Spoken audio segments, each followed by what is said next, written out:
Holy sh**.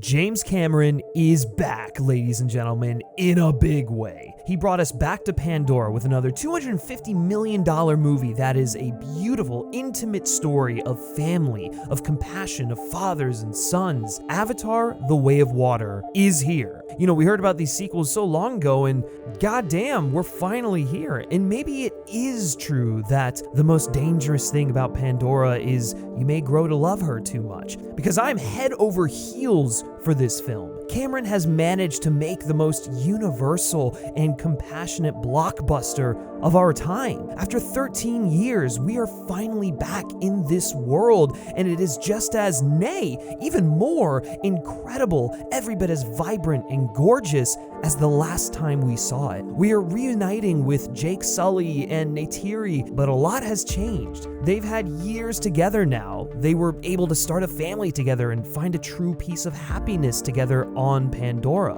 And even though so much has happened and so much time has passed, not only for us, but also for these characters, it's amazing how it also feels like no time at all since the last time we saw them. And the funny thing is, finding that happiness seems so simple now, but all of it can vanish in a heartbeat. The Way of Water expands on the themes of the first movie, those of protecting the environment, or as James Cameron himself says, the fight between the takers and the caretakers. His love of our planet, and especially his love of the ocean, is worn proudly on the sleeve of this movie. What else should we have expected? The man is so passionate about these ideas and is always excited to share them with us. The other big theme of The Way of Water is that of family being the most important thing in the world, something that needs to be protected at all costs. James Cameron was able to deliver that to us in spades. Surprisingly so. I think like a lot of us, we were like, oh, it's gonna be this big visual feast on the eyes, and yeah, it fucking is, but I didn't expect to be so moved by the end of this 3-hour-long epic journey. It takes its time. It lingers on moments of humanity,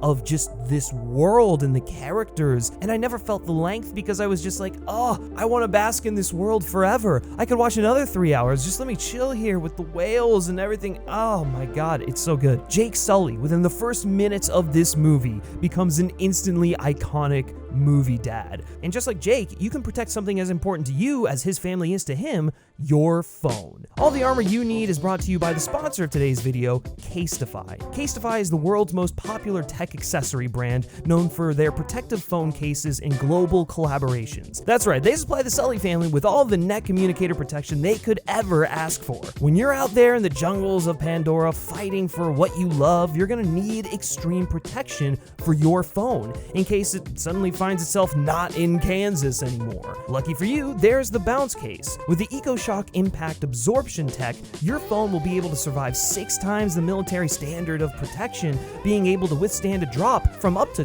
21 feet. And with over 2,000 designs available and even more customization options, you'll be stylish and protected when you go visit the Metcaina clan out on the coast. Or if you want a more low-profile look, there's the Clear Case. It will always look as clear as water with the anti-yellowing, long-lasting UV Defender technology. This is a case that can survive up to 6.6 feet of drop protection, exceeding military standards, and with the slimmest case around and a tactile and comfy grip, you'll look like a pro when you ride atop a skimwig. Casetify is dedicated to their artist program as well, with exclusive partnered artists like Anne-Marie Kulik and their beautiful work inspired by nature. There are many more artists from all around the world putting their work into Casetify's amazing cases. So what are you waiting for? Get on your Banshee and go to casetify.com/filmspeak today to get 15% off your order. That's casetify.com/filmspeak for 15% off your order. And thank you so much to Casetify for sponsoring this video. We live in Eywa, and Eywa lives in us. Everyone on Pandora is connected in more ways than one. Pandora is as much a part of one's family as their own kin. We're all brothers and sisters, mothers and fathers, and the Way of Water continues off of that thread of universality, universal love and compassion for our fellow human, only in this film, Cameron takes that a step further and tells us that we not only need to take care of each other and see each other, but we need to be the protectors of the creatures who inhabit this planet as well. We're all shepherds. Obviously, this is a big thing with the whales and the water people viewing them literally as brothers and sisters. He reminds us of our responsibility as people at the top of the food chain. We are temporary custodians of this planet, as the Na'vi are of Pandora, and it's our job to take care of it the best we can, to protect it as we would our own family. This is something Jake is really grappling with throughout this film. What is the point in protecting everyone and everything if you can't protect your own family? He's so scared of losing the family he has formed that he has them leave, run away from the Omaticaya to the distant coastlands inhabited by the Metcaina clan, a subset of the Na'vi species that have become acclimated to living in a coastal environment. They have bigger hands and tails that make them incredibly adept at swimming. Jake sees this as the best way to protect his family, but is also finding a new way for us to connect to Pandora. Cameron gives us a window into this world in a similar way the first one did, only this time, instead of Jake being new to Pandora and learning the ways of the Omaticaya from Neytiri, it is the entire Sully family that has to learn how to exist in this new ecosystem.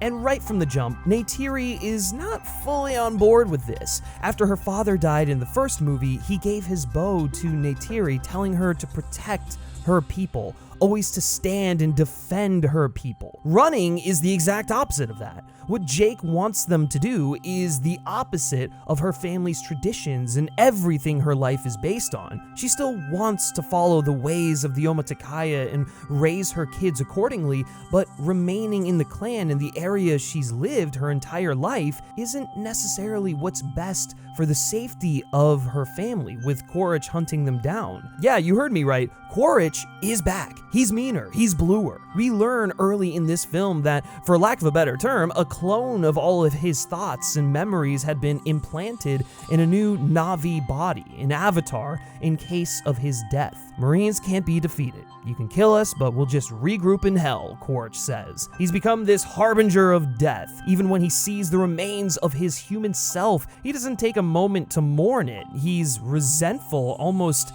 disgusted at the fact that this puny little human died as pathetically as he did for someone who seemed so self-aggrandizing and unstoppable. This person that he's supposed to be completely failed at their mission. And he doesn't really know how to take that other than like, wow, my former self sucked. All human Quaritch did was fail, and now he has a new chance to take Pandora for the Sky People. Another remnant of Quaritch is Spider, a kid who grew up on Pandora and was raised by the scientists. Spider feels a deep connection with the Na'vi, having grown up along with Jake's family, but not being fully accepted. He's seen as a stray cat, a pet almost, that just keeps showing up. Jake is fine with Spider since he was also a human at one point in time, but Neytiri doesn't like Spider that much. She doesn't trust him. She views him as lesser than. After all, he does come from the people who destroyed her family and their history and heritage. And Spider feels this resentment.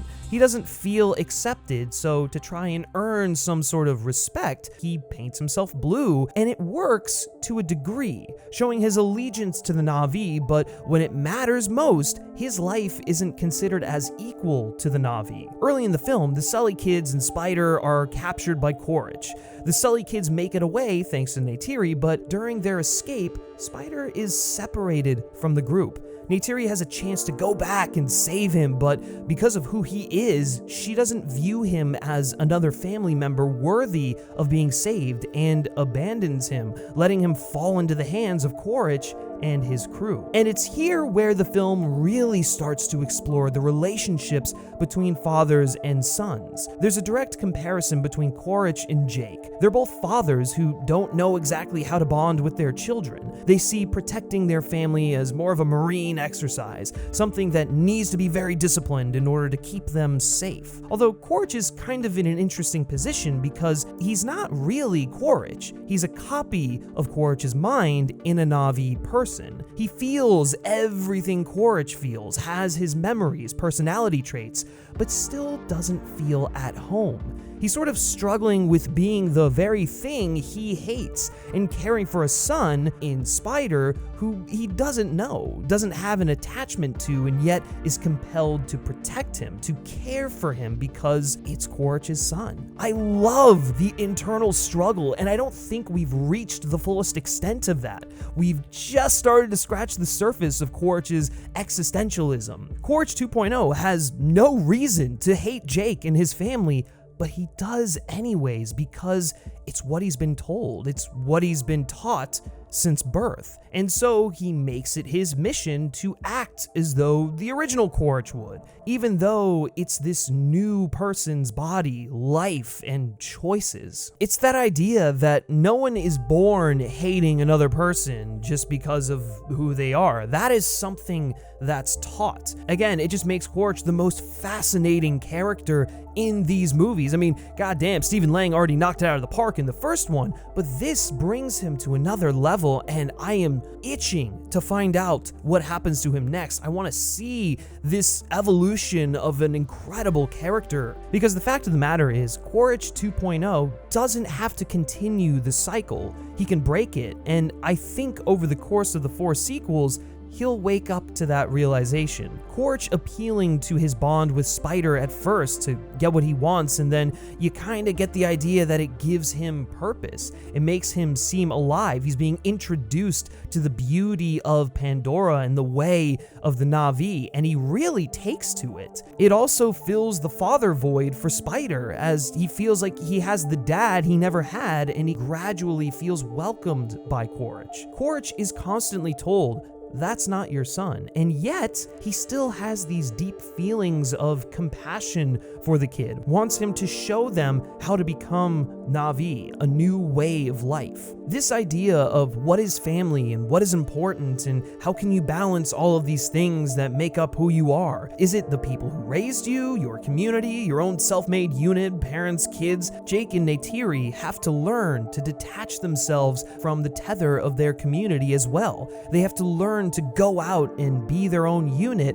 with their kids, similar to how the kids have to go through the same thing with their parents. Everything trickles down. They give up their clan, their community for family because that's the most important thing. It's also what will allow them to be a family of their own making. Sure, it's for protection, but by detaching themselves from the tradition they've known for so long, but not completely abandon it, they're able to make their own. The Metcaina people, the Reef people, are hesitant to take the Sullys as refugees because they want to keep their own people safe, avoid war. Given how Cameron is breaking down barriers in this film and showing how we have more in common than we realize, it's a plea for taking in refugees, especially in dire times of war, such as what we're seeing kind of going on right now. The Reef people are also hesitant about taking in the Sullys because they aren't even pure. They aren't fully Na'vi. I mean, Jake kind of gets a pass because he was Taruk Maktau, but outside of Neytiri, they're kind of looked down upon, viewed as inferior, at least at first. It doesn't matter though. They're people. They should be seen and afforded empathy and compassion. It's an understandable reaction to act out of protection for one's community, but by leading with compassion, they can gain new family and grow and learn from them. After making the right and selfless choice to take in the Sullys, we quickly begin to realize how compassionate the Metkayina clan are to all life. So much so to the point that they outright have a ban on killing and needless violence. Everything serves a purpose. Everyone must exist within the greater ecosystem of Awa and serve their families, their bonds. There's an entire species of giant-ass space whale critters that are considered family to the Metkayina clan. They have intelligence, they can communicate, they form bonds. It is one of the most important connections within the film. Cameron is asking us to see the whales and the inhabitants of the ocean as we would see each other. If we can see one another for who we are, then we can afford the same to a species of matched intelligence and soulfulness. We are seeing the core ethos of Avatar of I see you perfectly put into a relationship. This is also something echoed within the Sully kids, especially Loak. Loak eventually finds commonality with the Metkayina leader's son over being a disappointment to their fathers and family. Like I said, father and son relationships are a big through line in Way of Water. When to be tough and when to be tender, what to expect out of your son, and when to let them go and be who they are and accept them for who they are. Through Loak, Jake is forced to confront his own flaws from the first movie. He's headstrong, he doesn't listen, but they both lead with a strong heart. They do what they think is right. Avatar: The Way of Water is James Cameron's tribute to his greatest love, the ocean. He wants to share that passion with an audience. It's one of the more effective examples, at least that I can think of a filmmaker showing why he cares so deeply about something, a cause, a part of our world that needs to be respected and loved. One we've taken for granted and abused over the decades to no end. And he doesn't do it by having characters preach to us with dialogue. He simply places us in the environment, allows us to go with these characters as they learn the way of the Metkayina clan, and we fall in love with that ecosystem. Cameron understands that there's something so inherently beautiful and wondrous about the ocean, and if we just take a second to be there with it, to just go with the flow of things, we'll fall in love with it just like he did. The little details, the bioluminescence, just everything. The relationship between the Na'vi and these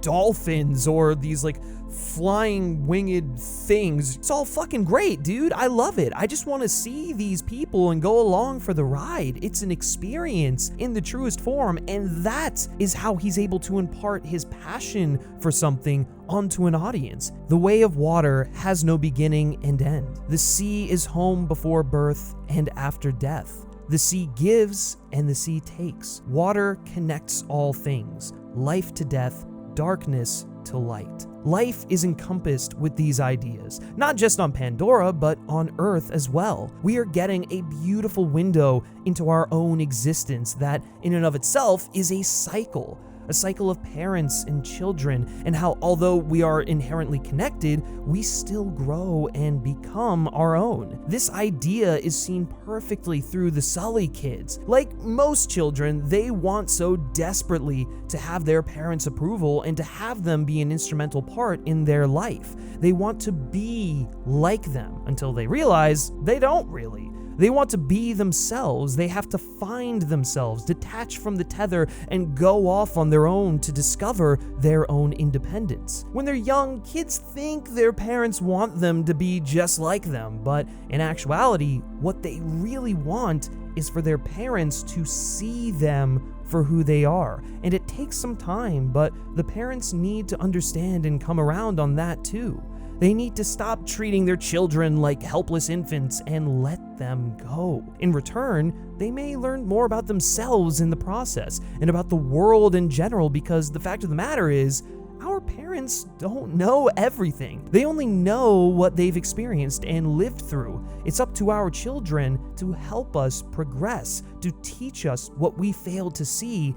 And that's the true beauty of being a parent. The Metkayina leader's daughter, Tsureya, sees Loak. She views him as one of the people because he bonded with a young Tolkun named Payakan, and it didn't matter that Payakan was an outcast just like him. He followed through with tradition in his own way and should be accepted for it. This is exactly what Neytiri and Jake went through in the first movie. overcoming prejudice, becoming one, becoming connected as all things should be. This idea of connection is exemplified in Kiri, the adopted daughter of the Sullys born from the avatar of Grace from the first film. Kiri is tuned into the heartbeat of Pandora. She has a very intimate connection to the life force that surrounds everyone and is seemingly more able to communicate with the wildlife around her. Awa is, in a way, her mother, having somehow been a part in conception of her birth. So Kiri also has Awa in her life in a parental sense as well as a spiritual sense. She takes on some of the traits of Awa. She has an instant bond and connection to the environment, to the dolphins, without connecting her braid to them. Though Kiri has this connectivity to everything around her, she still feels like an outcast because she was adopted, born of different circumstances, and looked at as being quote-unquote weird because of her special abilities. Truthfully, many of the Sullys feel like outcasts, not just because of the new environment they're in, but because of how they're born. Na'vi have 4 fingers, but because Jake's avatar is spliced with human DNA, many of their children have 5 fingers, except for the oldest son, which is why he kind of gets special treatment. He's viewed as equal to many of the other Na'vi. It makes them feel more alone in the world where they have left everything behind, but regardless of the differences amongst them, they are all family, and their individuality is what makes them who they are. It strengthens their bond, their fortress, because Sullys stick together. The idea of families staying stronger together is seen throughout this movie, whether it be with the Metkayina clan not wanting to engage in war with the Sky People, or the pods of space whales in the ocean sticking together. Everything is focused on the family. Everything is connected. And these whales are connected to those of the Metkayina clan. They are a part of each other's families. They grow up and form bonds with the whales. They have an in-depth look into each other's lives. I mean, they treat it like someone catching up with an old friend or relative you haven't seen in years. As I mentioned, Loak bonds with Payakan, a Tulkun or whale who has been forced out of the community. The whale was ostracized because all killing is forbidden in the village. It doesn't matter if the whale killed out of self-defense or rage for these hunters killing his mother. It's not right, and it's too black and white for a world that is built upon gray area. Actions shouldn't be judged at face value. We have to see the other person in their circumstances and understand why something happened before casting judgment. When Loak is with Payakan, he feels seen, loved, which is really all he has wanted, especially from his father, Jake. But because of the militant way that they're being raised, there's no room for love to be shown, at least in the way that Loak needs. This connection with Payakan means so much to Loak, and he risks his life to protect this whale because they're the only two who see one another for who they truly are. Cameron is asking us to see the whales and the inhabitants of the ocean as we would each other. If we can see one another for who we are, then we can afford the same to a species of matched intelligence and soulfulness. This connection with an animal is something that the Omaticaya have with their banshees, a lifelong connection to a critter. Though the two tribes may live in different terrains, have different customs, they aren't so different. We are all one. There is a commonality. They are all a variation on the core ideas of Awa. Take the Cove of the Ancestors, the Metkayina's most sacred place. This reef is their equivalent of the Tree of Souls, a way to connect with their heritage, with their ancestors, with Awa. When Kiri connects to the spirit tree, though, to talk to Grace, her mother, it gives her a seizure. The threat of death is evident. Norm tries to intellectualize what happened to her, while the spiritual traditions of Neytiri and Kate Winslet's character are what winds up reviving her. Ultimately, Cameron puts forth the notion that some things are unexplainable, some things require belief and a leap of faith, and ultimately he uses this to help bring together the idea that all is one, and all energy is borrowed, that it must someday return to where it came from. This idea is something that isn't understood by the humans here, because they're all just like evil, like super evil. A big thrust of the latter half of the film is Quaritch and the human antagonists chasing down the whales in the ocean because in their brains is a special pea-colored juice that makes human aging just stop. Full stop. Yeah, no longer are we here for the unobtainium, now it's the fountain of youth. The Tulkun might be smarter, deeply emotional, more spiritual, have philosophy, complex language, mathematics, but these corporate capitalists can't think about that. All they can think about is their net profit and their own vanity. The vanity of humanity. Cameron confronts us with the notion of, is our life worth more than that of another species who possess the same things that help make us these soulful beings that we are? Is one life worth preserving an old one? Outside of the atrocity that is poaching these animals, they don't even utilize it. They don't eat the meat or use the fat or the blubber or whatever. They just dispose of the body without making use of any part of it, which is the exact opposite of what the Omaticaya people did with the animals that they killed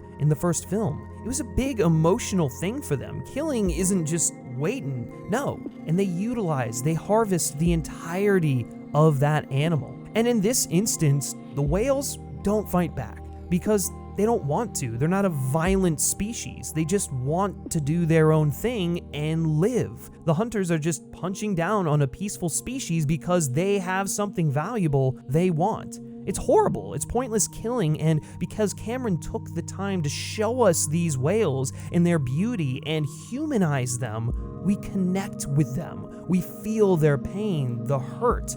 It's remarkably effective and arguably his strongest point on preserving the inhabitants of that ecosystem.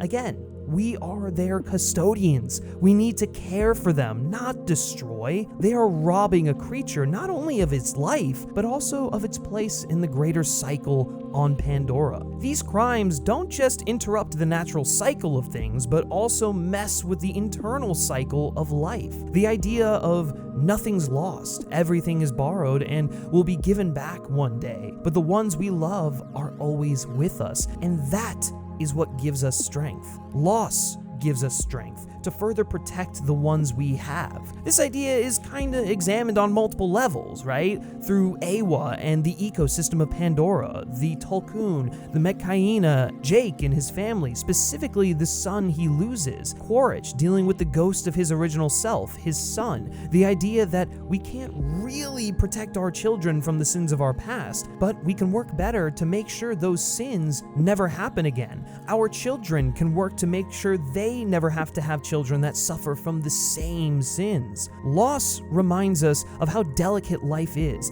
and it allows us to turn inward and strengthen our familiar bonds, to remind us of what's really important, to create new, stronger memories to hold on to. It's stronger than fear because love makes us do bold, selfless things, whereas fear makes us act selfishly, vengefully, violently. Love gives us empathy for others. It actually strengthens our bond as people, as a community, as an ecosystem.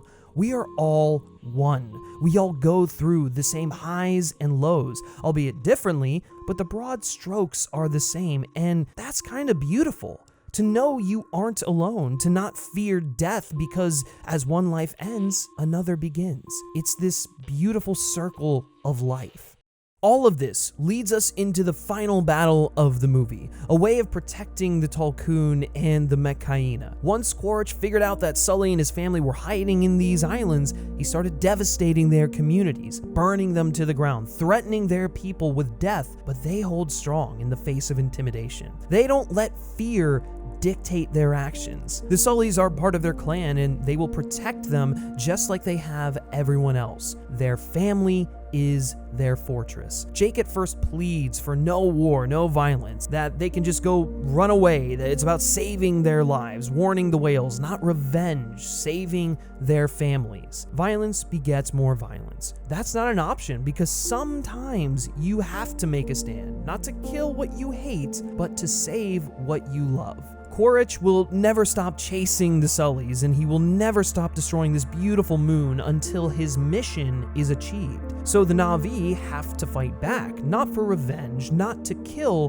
but to protect to protect their families, the lives they created, the love that they all have. This love propels the final battle. By allowing us the time to get to know and care for each of the characters, we genuinely fear for their lives throughout the final battle. There are real emotional stakes. It's incredible payoff. And that's especially amplified when Jake and Neytiri's oldest son dies. You feel as though no one is safe, especially because there's no precedent set for this in-world. It's not like Star Wars or anything where it's like, oh, this is kind of how these stories play out. You can kind of tell when a character's gonna die in this movie. We feel as though Neytiri, Sully, any of the kids could die at any moment. Hell, even Quaritch, we feel like, oh, maybe they could get him in this one. Not really, because we know that Stephen Lang signed on for 5 movies. Still, it doesn't matter. Cameron has us in the palm of his hands, and that's fucking powerful, man. The entire finale is far more intimate and angry. It's very personal. As a result of the heart-wrenching moment when Neteyam dies,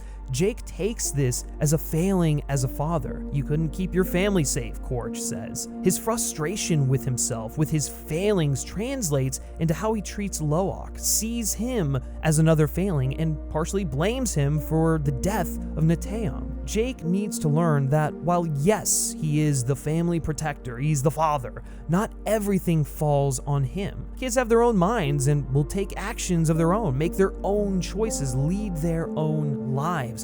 And while Neteyam died, he died protecting the ones he loved. That should be something mourned, yes, but also something celebrated. He led with love, just as Jake and Neytiri taught him. As Jake is fighting and existing in his failure with his fear overtaking him, Neytiri has become a full-on mama bear. She's rage-fueled, bloodthirsty, a spirit of vengeance. Her son was taken away from her. The pain that she feels is rippling through her very soul.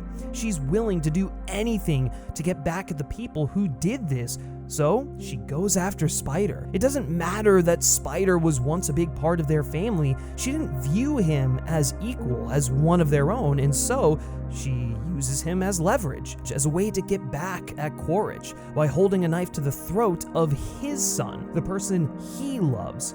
He may say Spider means nothing, but he has Quaritch's mind, his compassion for Spider, those natural paternal instincts. These primal urges come out and the parents try to protect their children. They fight tooth and nail to get this done, but in the end, it's the children who end up saving the parents, saving their families. Loak and Spider saving their dads when the dads feel all hope is lost. That's the cycle. There comes a point when sometimes the child or the son has to take over in order to help the father. The father can't do it all alone, no matter how strong his spirit is. It doesn't matter that Jake was Taruk Maktau.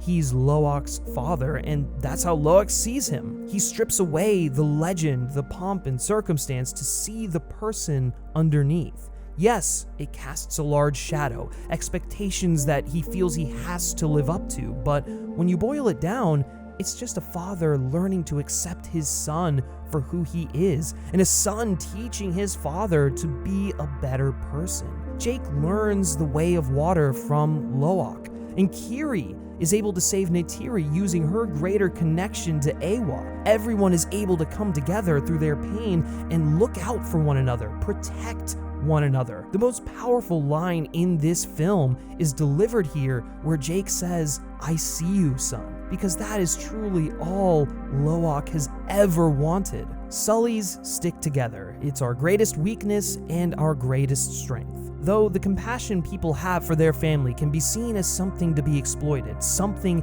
that can be your weakness, it's also your greatest strength. You have people to lean on, a support structure, people who care about you and will do anything for you. The greatest strength is that of family, be it blood-related or not. This is why in the end, the Sullys bring Spider into their family, a son for a son. Initially, this meant you killed my son, now I'll kill yours, but by leading with universal love and compassion, it means that while Quaritch and his cronies took Neteyam, the Sullys gained a new son in Spider. He is now properly one of the family, but the family has to be protected while also looking out for the betterment of people at large. As Jake says, "I can't save my family by running." This is our home, our fortress. This is where we make our stand. It's not time to run. You have to stand and fight for what you believe in. Stand by your values. Understand that it is always so important to let everyone know how much you care and how you are willing to do anything for them. What's so great about Avatar: The Way of Water is that James Cameron's never lost that youthful spirit. He always remembers that he's playing to the 14-year-old angst-ridden teens in the audience and never loses sight of that. He was once a teenager like all of us, and so approaches a lot of the stuff with the kids from that angle. But over the years, he's also become a parent, and he understands the struggles and responsibilities that come with that, a new perspective. He knows what it's like to be an outcast, a teen, a father. He can empathize with both sides. He can put who he was in some of the kids along with his own children, and then he can pour himself into Jake and his perspective of tough love and protection. The Sully family is a mixture of a child of natural birth, adopted child, human kid, and yet they are all one. They are all family, and the Sullys have to learn to look past their differences and accept and see them for who they are. They have to embrace the uniqueness. So much of Avatar: The Way of Water is about parents learning to see their kids for who they are and accepting them and their differences. They shouldn't want them to be just like them. They have to find their own way, find themselves, just like the parents did when they were young. Cameron takes the time to show us the world, the way of water, the ecosystem the Sullys are getting acclimated to, and while there's still a learning curve, the similarities between their journey with the Metkayina and Jake's with the Omaticaya further emphasizes Cameron's point on universality, how we have more in common than we realize, and those differences should be celebrated. It's a coming-of-age story for most all of the characters in this film, but definitely for the kids, which is what makes it relatable to younger viewers as well as older. Cameron is speaking as both a former teen and a parent. Avatar: The Way of Water is a film that allows us to connect not just with others, but with ourselves, to see ourselves throughout our lives and accept us for who we've always been, the love that we have and the love that we should share.